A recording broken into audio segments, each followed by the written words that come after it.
الحمد لله وكفى والصلاة والسلام على عباده الذين اصطفى خصوصا على أفضلهم وخاتم النبيين محمد الأمين وعلى آله وصحبه أجمعين وبعد. We begin in Allah's blessed name. We praise Him and we glorify Him as He ought to be praised and glorified. And we pray for peace and for blessings on all His noble messengers, and in particular on the last of them all, the blessed Prophet Muhammad sallallahu alaihi wasallam. Surah Al-Kahf and the modern age. The modern age is the age of Dajjal. The greatest fitna, said the Prophet alayhi salatu wasalam, the greatest fitna. Fitna means a test or a trial, imtihan. The greatest fitna that mankind will experience from the time of Nabi Adam alayhi salam to the last day would be the fitna of Dajjal. When the Prophet ﷺ taught the subject of Dajjal, he pointed out to us that the most dangerous element in the attack of Dajjal is his one eye, implying that he has only external sight and that he is internally blind, and that he seeks to reduce mankind to a state of internal blindness, so that all of mankind will be like him, seeing only with the external sight.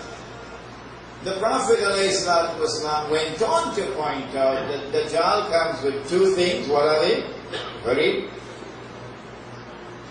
River and a fire. But his river is a fire, and his fire is the cool waters of a river, indicating that things are not what they appear to be. I'm sure some Calypsonian must have sung on this subject sometime over the last 100 years. That things are not what they appear to be.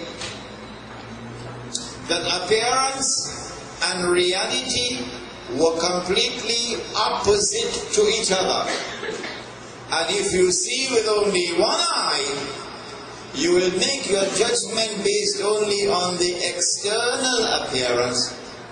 You will get a 6 for a 9, you'll be deceived, you make a mistake, and you lose your faith.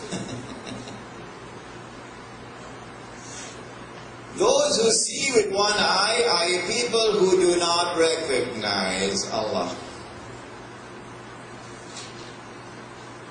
Do not recognize Allah as the Lord, the one who is supreme, and do not submit with humility to their Lord.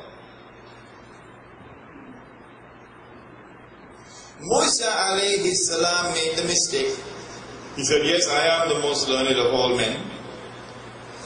And from the time he did that, his internal sight is cut off. And then Allah says, no, there's someone more learned than you are. And who is he? Khidr alayhi salam. Khidr means green, indicating that this is a man whose knowledge, his knowledge is evergreen, it's fresh, it's like a fresh breeze. It is knowledge which does not perish, imperishable. It is knowledge which is not mechanically acquired or mechanically transmitted. It is dynamic, it is living. It touches the heart and it brings the heart to life. It makes the heart begin to pulse. That is the knowledge of Khidr alayhi salam. Then when he met him, when Musa alayhi salam met him, there were 3 events: the boat, the boy, and the wall, And on all three occasions, Musa alayhi salam was wrong. And on all three occasions, Khidr alayhi salam was right. Why? Here is the crucial ayah of Surah Al-Kahf. The crucial ayah. Allah says about Khidr alayhi salam, وَآتَيْنَاهُ رَحْمَةً مِّنْ عِنْدِنَا, and we granted to him rahmah, min indina, from us. Rahmah, kindness, to be kind, to show kindness. وَعَلَّمْنَاهُ مِنْ لَدُنَّ عِلْمًا, a knowledge which is with us, Allah. We transmitted that knowledge to him directly. So he didn't get that knowledge through his own personal effort, external observation and rational inquiry. No, that knowledge came to him directly from Allah. Internal, intuitive, spiritual insight. Because Khidr alayhi salam was blessed with this kind of knowledge, it was possible for him to penetrate beyond the external form or appearance of things to reach their internal reality. That is why he was able to read correctly. What is the price that we pay if we do not struggle to get that ability to see with the internal sight, with the heart? What is the price that we will pay if we do not see with the heart? What is the price we pay if we adopt this one-eye epistemology? A big word. Epistemology. A big word. It means that branch of knowledge which studies knowledge. Epistemology. What is the price that we pay if we adopt that epistemology? That knowledge comes only from external observation, experimentation, rational inquiry.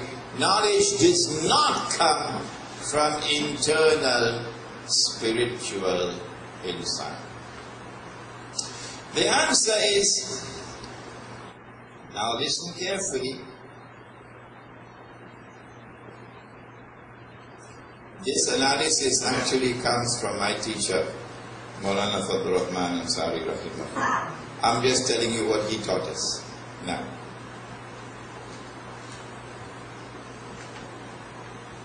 If knowledge comes from external observation,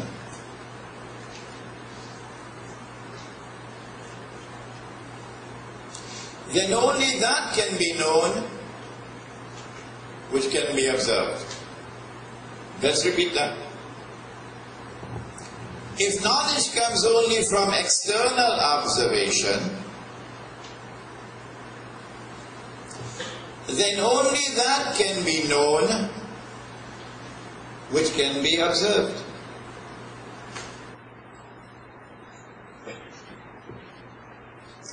This material world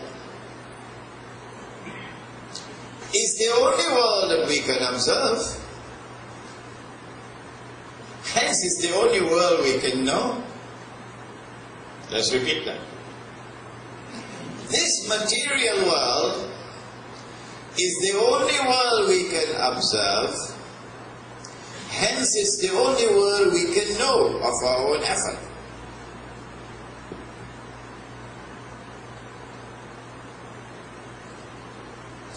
The modern world declares, since this is the only world we can know, it follows that this is the only world which exists. Huh? Since this is the only world we can know, it follows that this is the only world which exists. In other words, there is no reality beyond material reality. Welcome to materialism. Welcome to materialism. There is no reality beyond material reality. When you're dead, you're dead. There's nothing after death. When you're dead, you're dead. There's nothing after that. What? When these bones have turned to dust, you saying we're going to be raised again? We don't believe in that nonsense. Who said that? Makkah said that. Makkah said that. And the modern world says the same thing. What is it in Surah Yasin? When we are dead and our bones have turned to dust, shall we be raised to life? I've forgotten the ayah. Anyhow. Materialism is not a Mercedes-Benz motor car. No. Materialism is the belief that there is no reality beyond material reality. That is shirk. That is shirk. Shirk is not only the worship of idols. Shirk is any contamination of the worship of the one God. When a people believe that there is no reality beyond material reality, then this is the only world, and this is the only life, and this is the only time that we have. We have no other time other than this time. And so you live for this world. All your dreams are located here in this world. I live for this house up in Gulfview. I'll die for this house. You see that Toyota Camry? I live for that car. I'll die for that car.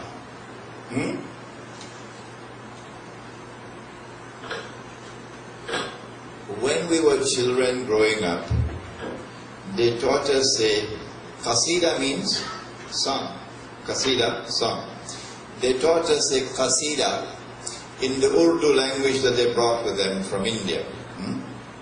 Now that language is being lost. The Africans brought with them Yoruba and Fulani and Hausa, and now there's some very few words still remaining in our vocabulary here. Very few. But the Urdu language that came from India, some of it has survived, some of it is lost. So we sing, or we don't understand what we sing. Dunya se dil laga kar, dunya se kya milega?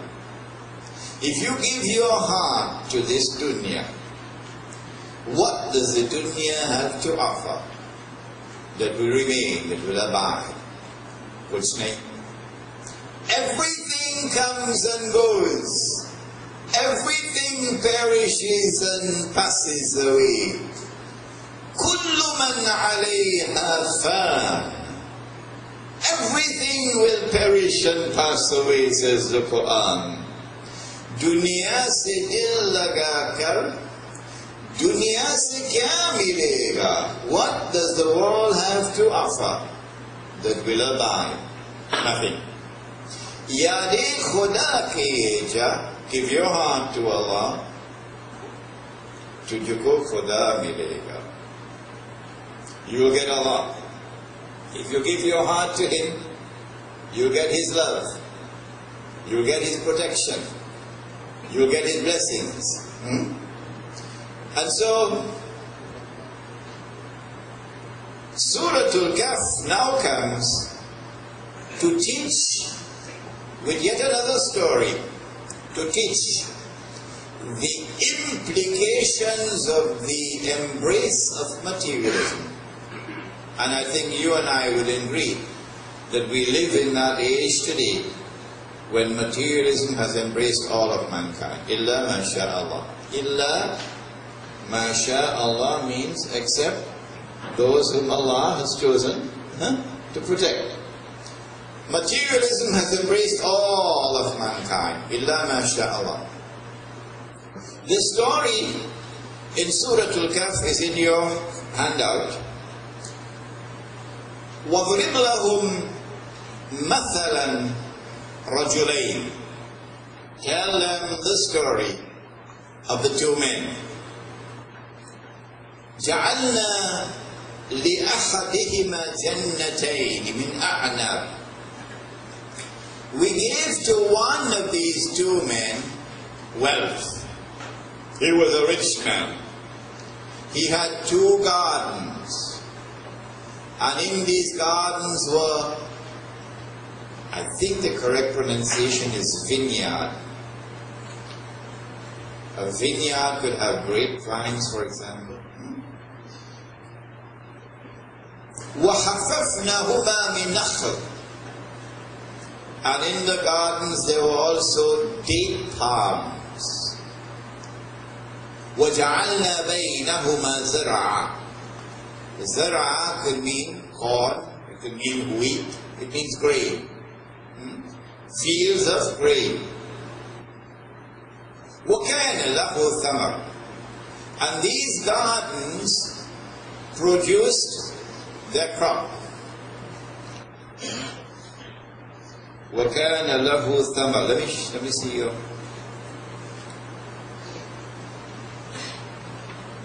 فقال لصاحبه وهو يحاوره. The rich man now addressed the second man, who is a poor man, his companion. وهو يحاوره. And he is arguing with him, cutting him down, making him look small in his arguments. وَهُوَ يُحَاوِرُهُ أَنَا أَكْثَرُ مِنْكَ مَالًا وَأَعَزُّ نَفَرًا. I'm richer than you. And people give me greater status than you have. When I pull up with my motor car, if you see people that's come to open the door for me. So by virtue of the fact that I am rich, I am a somebody. And so his wealth has corrupted him. وَدَخَلَ جَنَّتَهُ وَهُوَ ظَالِمٌ لِنَفْسِهِ. In this state of internal pride in his wealth, he entered into his garden. قال ما أظن أن تبيد هذه أبدا. He said, I don't think that this wealth of mine will ever perish. It will last forever. So that the internal corruption had led him to live in a dream world, an illusionary world, that his wealth would last forever. وَمَا أَظُنُّ السَّاعَةَ قَائِمَةً. I don't think that this business about the end of the world, Qiyamah, that the world will end, and then we're going to have a judgment and so on. I don't believe in that nonsense. وَمَا أَظُنُّ السَّاعَةَ قَائِمَةً وَلَئِنْ رُدِدتُّ إِلَى رَبِّي لأجدن خيرا منها منقلبا. But if it does happen that there is a Lord, and it does happen that there is a Qiyamah, and it does happen that there is a judgment, you know what I believe? I believe that when I go to here, I will get even better than what I have here. For he really living in a fool's paradise. He's living in an illusionary world. He is living in dreamland. And that is the reality of most people today.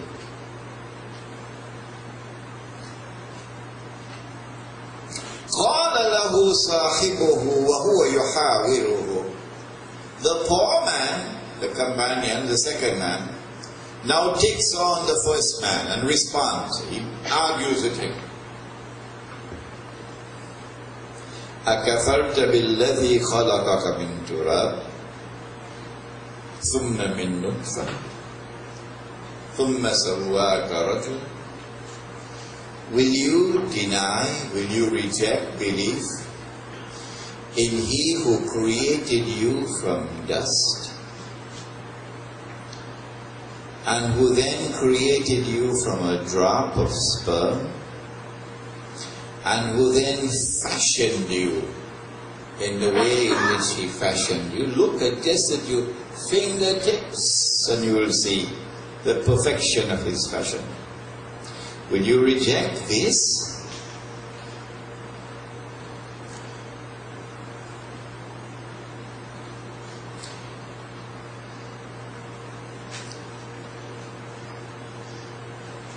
لولا إذ دخلت جنتك قلت ما شاء الله.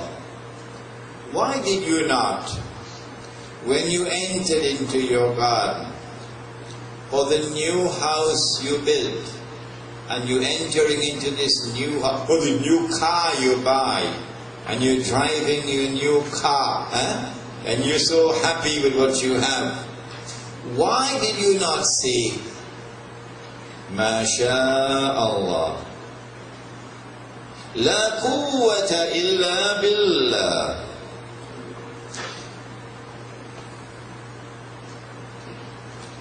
Oh no, I left out something. Let me get the Arabic text. I'm missing out.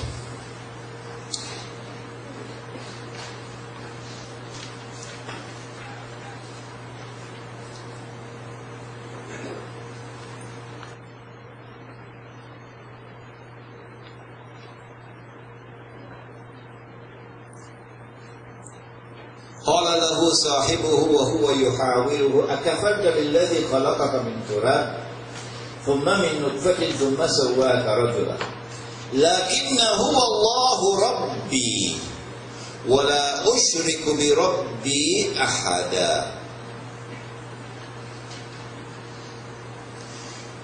For my part, he says, I declare my faith in Allah, my Lord, and I will not commit shirk by associating any in the worship of my Lord.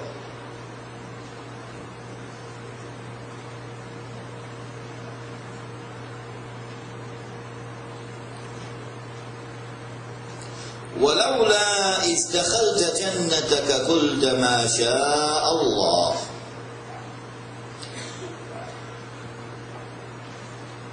He then went on to ask the rich man, why did you not say, when you entered into your garden, Ma Allah, this is by Allah's will that I got whatever I have.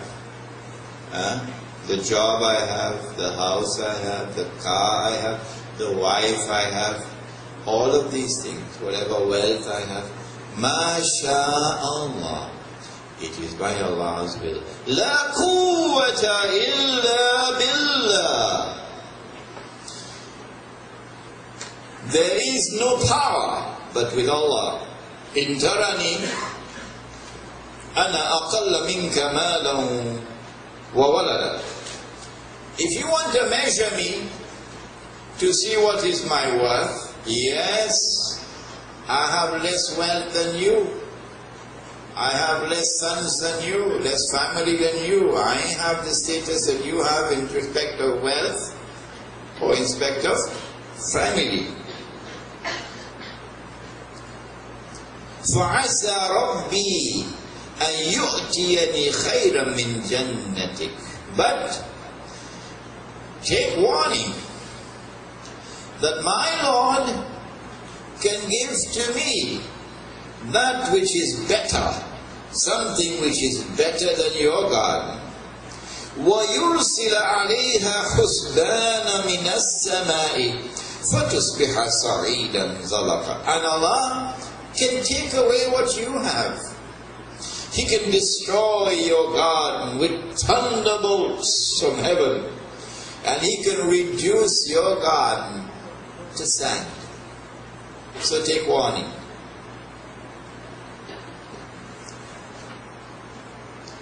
أو يصبح ماؤها غورا فلن تستطيع له طلبا. Or He can cause the water.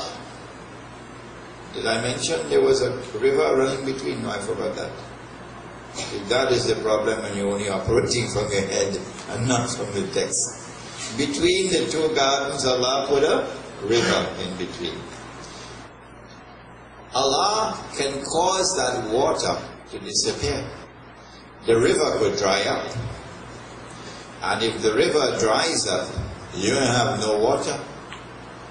Your garden gone. فَلَنْ تَسْتَطِيعَ لَهُ طَلَبًا.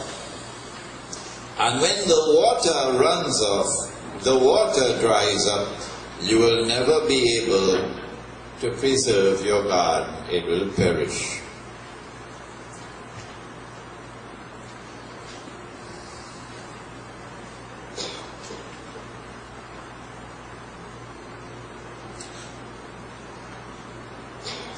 وَأُحِيطَ بِثَمَرِهِ فأصبح يقلب كفيه على ما أنفق فيها وهي خاوية على عروشها ويقول يا ليتني لم أشرك بربي أحدا. So said, so done. All his produce of the gardens, all the fruits and the enjoyment that came with it, were all encompassed, embraced with ruin. And then when his gardens were ruined because Allah took away the water, and now he's seeing all the money he spent to keep these gardens as they were, he's seeing everything lost, everything ruined. And that day is coming. That day is coming. For those who today are permanently rich and have become the slave masters of the world. This day is coming for them, when everything will be lying in ruins. Then he began to wring his hands in anguish, and then these words came out of his mouth: Ya laytani lam ushrik bi rabbi ahada. Woe unto me that I committed this act of shirk. Where is the shirk? Yeah, he was worshipping his wealth, not Allah. He put his wealth first. I live for my wealth, not for Allah. I live for my job, not for Allah. I live for my green card, not for Allah. I live for this woman, not for Allah. I live for this car, not for Allah. It is shirk. If Allah is not supreme in your life, then someone else or something else will be supreme. And that someone else or something else other than Allah who is supreme in your life results in shirk. وهي خاوية على عروشها ويقول يا ليتني لم أشرك بربي أحدا ولم تكن له فئة ينصرونه من دون الله وما كان منتصرا. Nor could he find all the people who were there to open the car door for him, who were all there worshipping him when he was rich. Now he had nothing. None of them had it. They all abandoned him. So he could not find those who could help him against Allah. Nor was there any way that he could get out of this awful state in which he now was. هُنَالِكَ الْوَلَايَةُ لِلَّهِ. Surah Al-Kahf is proclaiming هُنَالِكَ الْوَلَايَةُ لِلَّهِ. Protective power is with only Allah. Only Allah can protect you. Al-Haq, the true one. هُوَ خَيْرٌ ثَوَابًا وَخَيْرٌ أَمَلًا. He is the best to reward, and He is the best to determine what is to be.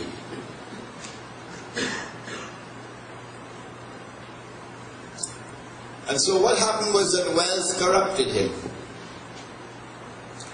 He figured that now he's rich, he's a somebody. And that fella poor, he's a nobody. This is an age, I think we will recognize easily, which fits perfectly into the pattern drawn in Surah Al-Kahf. That the rich are very often, not always, very often corrupted by their wealth. The dunya corrupts them. And as a consequence, they lose their faith in Allah, they commit shirk. But the story has another beautiful part to it. And that is that the poverty of the poor man did not corrupt him. It sends a message of hope to the poor masses around the world who only have a piece of breadfruit or dal and roti. They can't afford to even buy a car, to buy gas for the car. Every month they're struggling to make ends meet. When they see the partner driving a BMW, they do not allow their poverty to now corrupt them and say, nah, let me get a gun, and when it's 2 o'clock in the morning, I'm going into somebody's house and breaking in, and I'm going to take by force. No. They do not allow their poverty to corrupt them. They say, be careful with your wealth. Allah could take it away. And Allah can give to me better than what you have. And so they put their trust and their faith in Allah. And they're being patient in their poverty.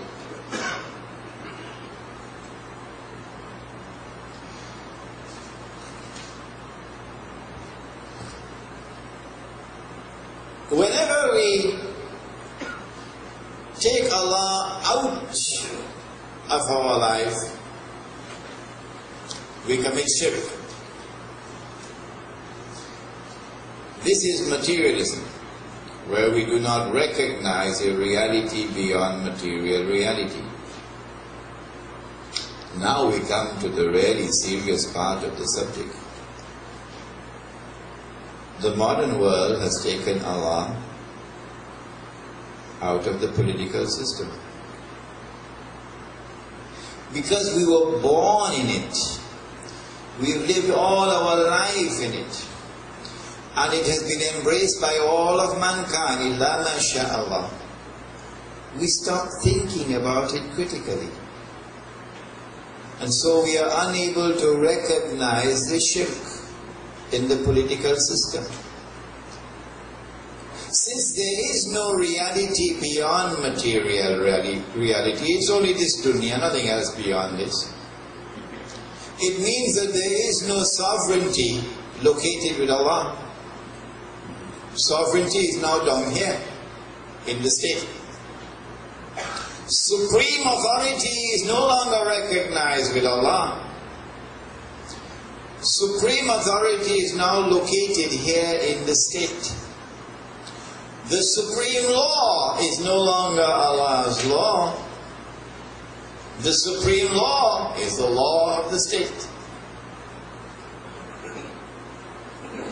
Allah could make something haram, like lending money on interest, banking.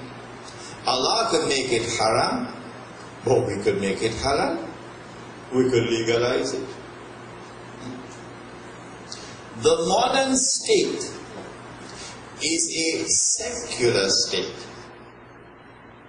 And the very definition of a secular state is that it does not recognize Allah as being supreme over the state. You could believe in Allah if you want. You could believe in an idol. You could believe in the Jumbi. That's not our business. You could believe in any God you want. It doesn't affect the state. Once you accept that there is no God whose authority transcends the authority of the state. Once you don't believe that, you are part of our system. But the minute you declare that there is something beyond the authority of the state, the sovereignty of the state, the law of the state, higher than that, to which you must give supreme loyalty, now that is treason. He's a fundamentalist. He's a terrorist.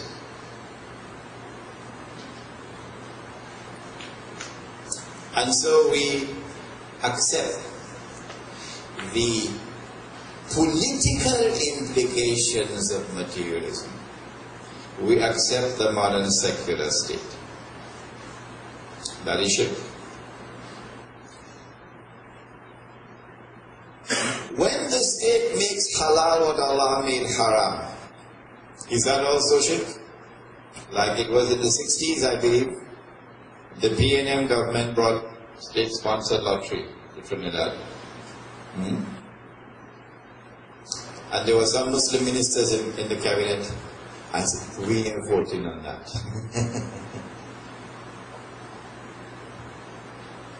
So they made halal what Allah had made haram, lottery. And then when the PNM went and the UNC came, then they also continued, the NIR also continued the lottery. I don't think lottery ever stopped. No? Good. Okay. So you made halal what Allah made haram, meaning you legalize it. Is that shirk? Yes, it is. Yes, it is. The Quran says in Surah At-Tawbah, اتخذوا, they took أحبارهم ورهبانهم أربابا من دون الله. They took their priests and their rabbis as lords and gods beside Allah. Which surah? Very Tawbah, correct. I'll keep you in the toes now. Surah At-Tawbah. They took their priests and their rabbis as lords and gods beside Allah, Arbab. وَالْمَسِيحَ ابْنَ مَرْيَمَ, and they did the same thing with the Messiah, the son of Mary. وَمَا أُمِرُوا إِلَّا أَن يَعْبُدُوا إِلَهًا وَاحِدًا, but they had not been ordered other than to worship one God. لَا إِلَهَ إِلَّا هُ, there is no God but who? But Him. Subhanahu, glory be to Him. Amma yushrikun, far removed is He from this act of shirk of taking your priests and your rabbis and your maulanas as your lords and God beside Allah. So a man came to the Prophet ﷺ. He said, "O Messenger of Allah, but the Christians don't worship their priests, and the Jews don't worship their rabbis. How could Allah say so?" To which the Prophet replied, and he said, "Did they not make halal what Allah made haram? That is their shirk.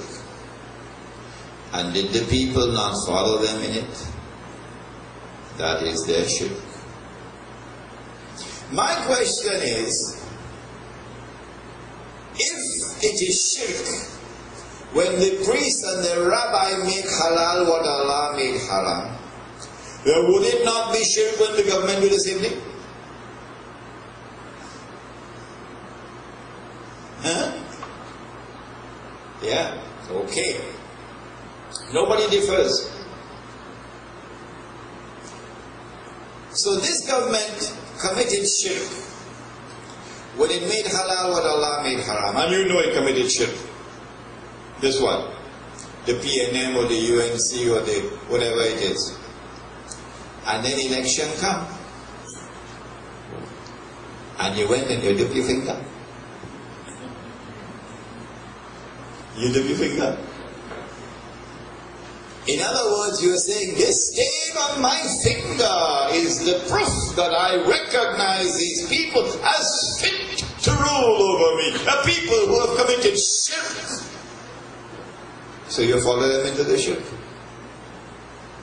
So you have committed shirk. Huh? You think anybody will listen to me? I have been arguing this case in the United States, in Australia, in New Zealand, in South Africa, in Pakistan, in India, in Bangladesh, in Malaysia, in Singapore, all many places, so many places. You people listen to me? In Malaysia, the answer is, Sheikh Imran, if we go and vote the Chinese and then go win the election, you go take over? That's the answer. Get. If we don't go and vote, then go win the election and go take over. So we have to vote. We don't care about this business about shit. The Prophet said, he said the time will come when people will no longer care for the distinction between halal and haram. Here is political shirk. But you cannot convince one-eyed people. A one-eyed man cannot be convinced by a man who sees with two eyes. The only way you can convince him is if you can touch his heart. And this is why when they hit you, as they're hitting me now, when they hit you, and they hit you with a piece of wood, and they hit you with a stone, and they hit you with a piece of iron, you have to be able to take the blows. You have to be able to show patience. You still have to retain kindness in your heart, because you're dealing with a people who can't see. If by Allah's grace you're able to touch the heart, and then that heart turns to Allah, and then some nur enters into that heart, then that man can see and understand what otherwise he could not see and understand. This is political shirk. There is shirk in the economy.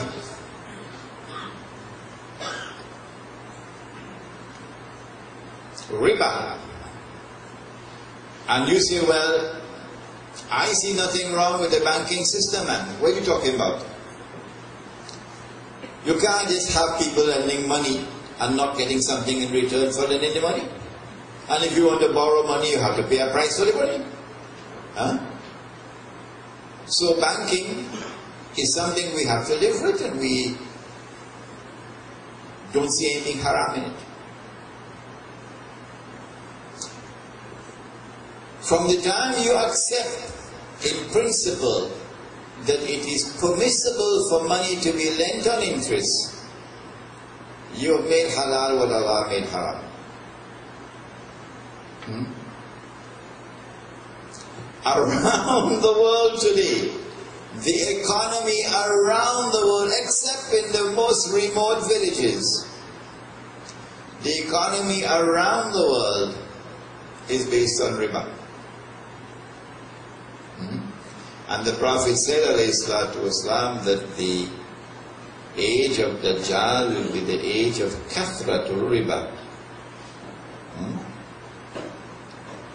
There is shirk in the political system, there is shirk in the economy, there is shirk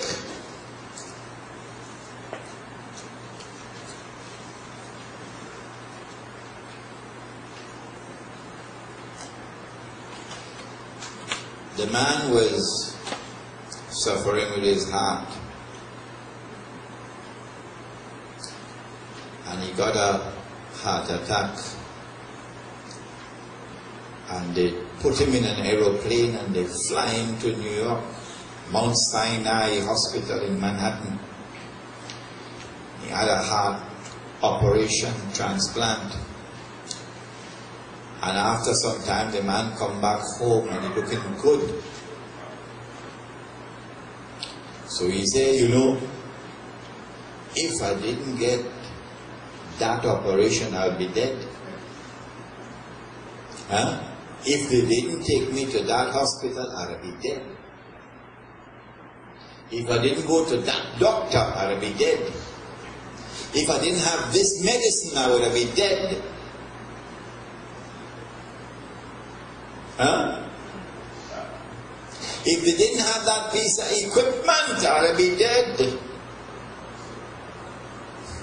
Oh, I see. So life and death is now in the hands of that piece of equipment.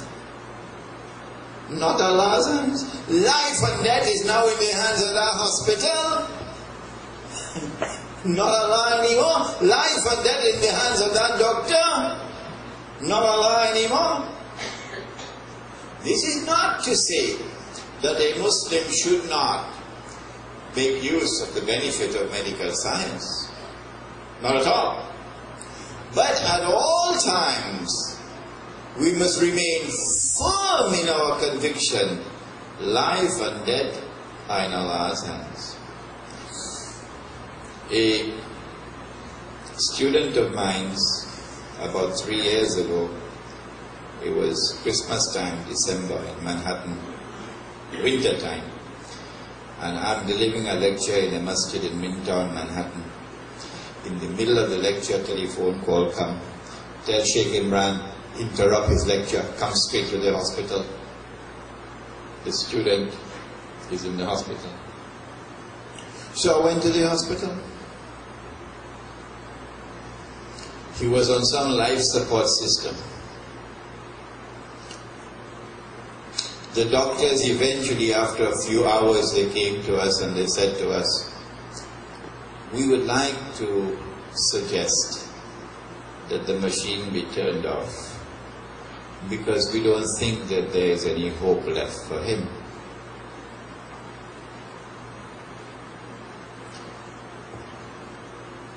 The family in Pakistan on the phone, no, don't turn off the machine, because if you turn off, you're dead.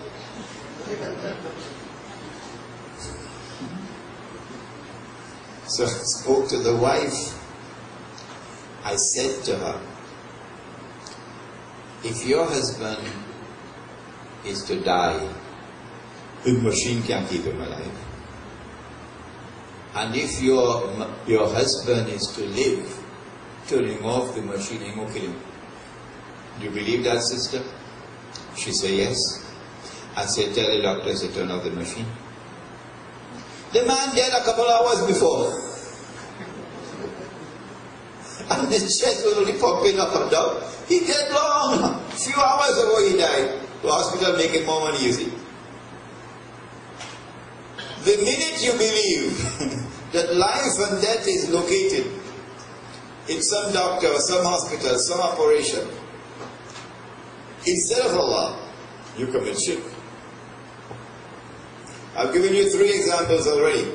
Political shirk, economic shirk, shirk in the hospital. Now if you'll excuse me, let me tell you the shirk in the bedroom.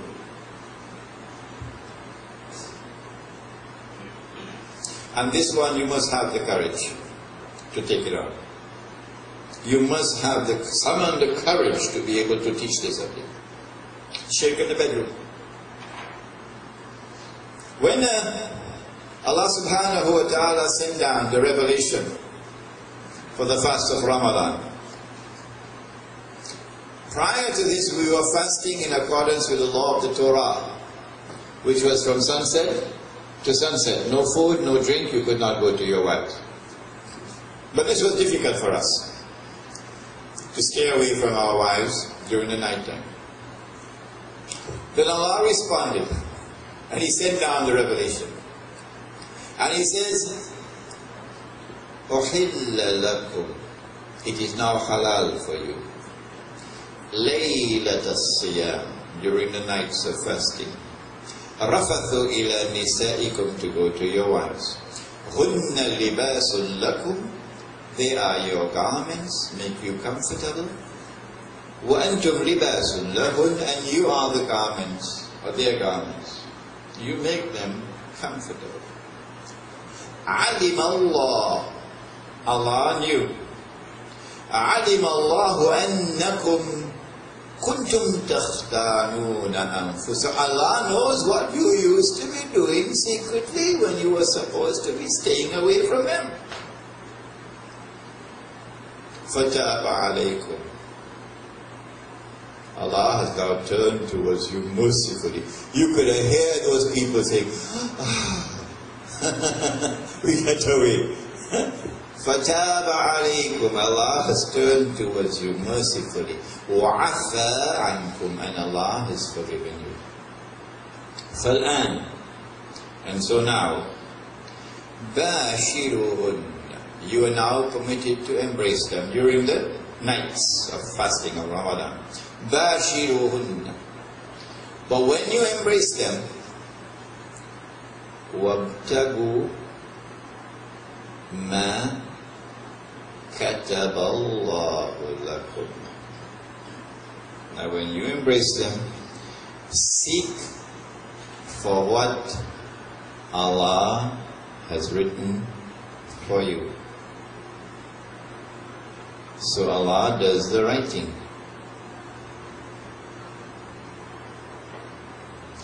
He writes how many children you will have. He writes when you will have the children. He writes how many boys you will have, how many girls you will have. He does the writing.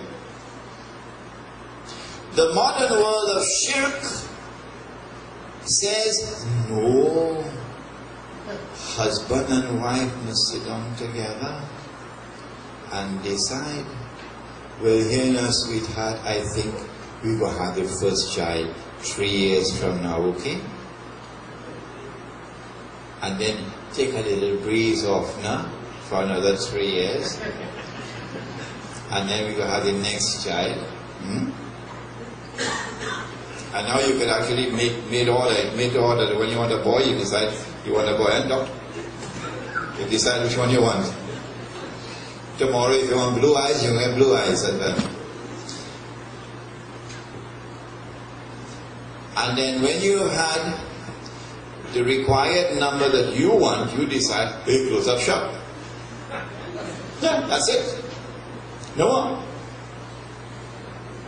It is called by a sophisticated term, it's called family planning. And we all swallow it. All of us, illa masha'Allah, swallow it. It's called family planning. It's called planned parenthood. So what happened to the Quran? What happened to Allah's book, which says that it is Allah who does the writing? how many children you will have, and when you will have them. Which is not to say that the Quran does not make allowance for abnormal circumstances. For example, when there is no food available, and you're dying of hunger, and the only food that is available is pork. The Sharia permits you to eat the pork. To stay alive. It's called the doctrine of necessity. The pork is still haram. Even when you are permitted to eat it, it still remains haram. But you are permitted to eat it because of abnormal circumstances. But when you eat in the pork, remember, don't fold the plate. And when you eat in the pork, remember, don't lick your fingers. And when you eat in the pork, remember, don't go and invite all the neighbors to come and join in eating the pork.